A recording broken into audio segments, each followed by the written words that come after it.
रामकृष्ण हरी माऊली. बघा तुमचा सासवड ते जेजुरी प्रवास. बसने आम्ही सासवडपर्यंत गेलो. बसमध्ये मस्त भजनांची मैफिल रंगलेली होती. आमचे प्रवीण पवार भजन गाताना जय हरी माऊली पोचलो. त्यानंतर पहिले आस लागली होती हे बघा, माऊलींच्या हे संत ज्ञानेश्वर महाराज यांची पादुकांचं दर्शन घेण्याची पालखी दर्शनासाठी आलेली आहे. गर्दी होती, त्यामुळे थोडं दुरूनच दर्शन घेतलं. आणि इथे आम्ही आता दर्शन घेतलेले आहे. आपली सारी माऊली मंडळी सोबत आम्ही आता चालणार आहोत बघा पंढरपूरच्या कॅमेऱ्यात दिशेने. येण्यासाठी किती धडपड करते. हा पहिल्या दिवसाचा जोश होता. खूप छान वाटलं. सर्व भक्तिमय वातावरण, टाळ मृदंगांचा गजर, वारकऱ्यांच्या नामाचा जयघोष. ही वेळ साधारणतः रात्री 10-10:30ची असेल. यानंतर आमचे संदीप भाऊ यांची आई आम्हाला एका दिंडीत असल्याचं समजलं आणि आम्ही त्यांच्या भेटीला गेलो. त्यांची भेट घेऊन साक्षात रखुमाईची भेट झाली आणि दर्शन झालं. त्यांच्याशी थोडाफार संवाद साधला. त्यांच्या चेहऱ्यावरचा आनंद बघा, मुलाला वारीत भेटल्याचा. त्यानंतर आमच्या दिंडीत आम्ही परत आलो आणि पालाच्या बाहेर आमचं चादर टाकून झोपलो. त्यानंतर पाटलांनी सांगितलं होतं, त्यांच्याजवळ अनुभव आहे की रात्री 2:30 वाजताच उठावं लागतं. आम्ही उठलो आणि अंघोळीसाठी निघालो. अंघोळ झाली.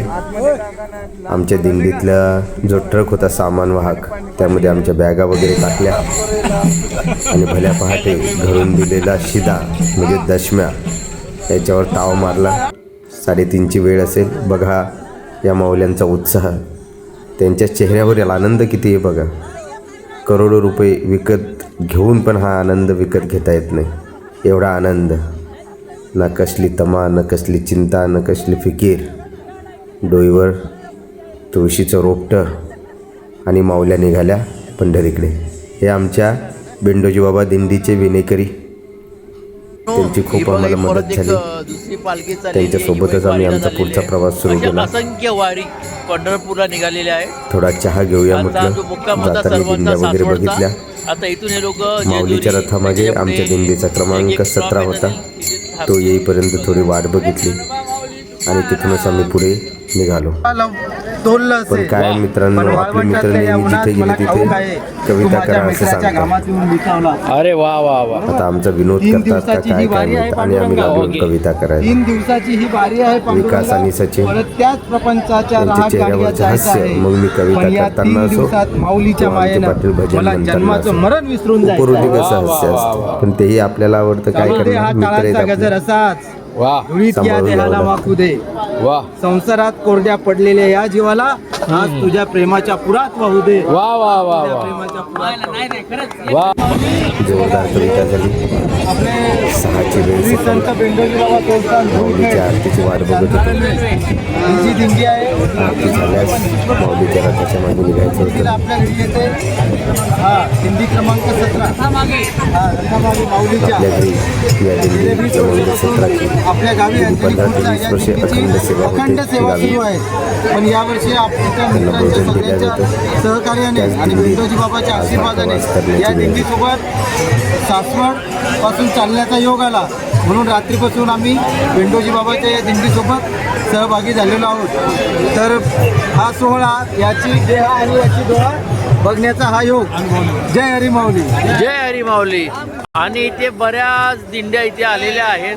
संत ज्ञानेश्वर महाराजांच्या पादुकांचं. हो यस यस. ही आमची 17 नंबरची दिंडी जनसागर आणि रथामागे आणि यस यस. आणि हे जे टेंट आहे कसली तिथे चिंता, माऊलींच्या कसली पादुका भीती. आहेत. तर आम्ही थोड्या वेळात विठुरायाच्या तिथे दर्शन घ्यायला जाणार भरोशावर आहोत. गावचं सर्व राहतगाडीवर सोडून ही मंडळी विठुरायाच्या भेटीसाठी आतुर झालेली आहे.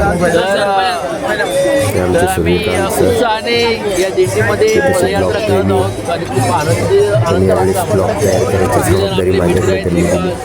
प्रवीण आणि 17 नंबरवाले रथामागे माऊलीच्या आणि मग आमच्या आग्रहाखातर सुरू झालं भजन.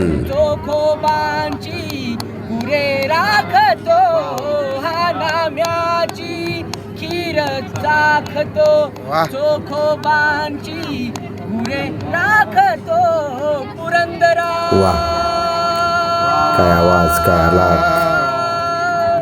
पुरंदराचा हा परमात्मा, पुरंदराचा पाटलाचा आवाज ऐकून सर्व वारकरी बघत होते. वाली दामाजीचा कानडा राजा.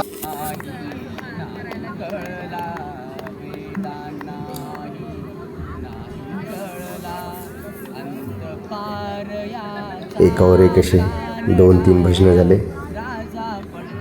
आनंद वाटला. खूप दिवसानंतर गळासुद्धा मोकळा झाला.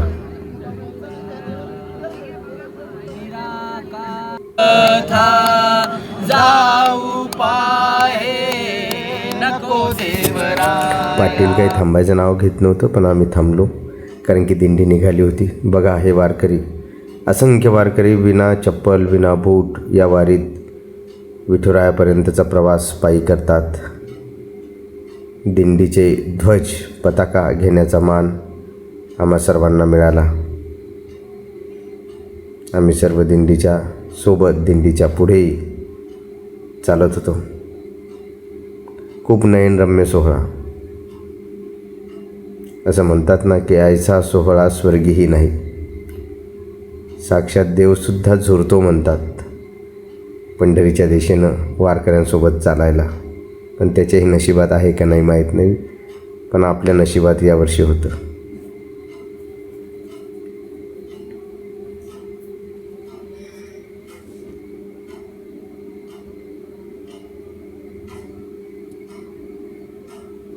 बघा, काय लागतं हो वारीला जायला? काहीही लागत नाही. काही लोकांजवळ तर थैलीही नव्हती, तसेच चालत होते. माऊली सर्व व्यवस्था करतात. कुणीही उपाशी राहत नाही, कुणीही तहानलेलं राहत नाही. सर्व अगदी त्याच्या भरोशावर, विठुरायाच्या भरोशावर, माऊलीच्या भरोशावर चालत असतं. असं म्हणतात की एकदा शेतात पेरणी केली की शेतकरी वारकरी बनून या वारीच्या दिशेनं चालू लागतो आणि शेतीचं सर्व पीक पाणी हे विठुरायाच्या भरोशावर सोडतो. असे हे असंख्य शेतकरी, हे वारकरी टाळ आणि मृदंग याच्या तालावर नाचण्याचा योग आला आणि भजनाच्या तालावर एकदम ठेका धरावासा वाटला.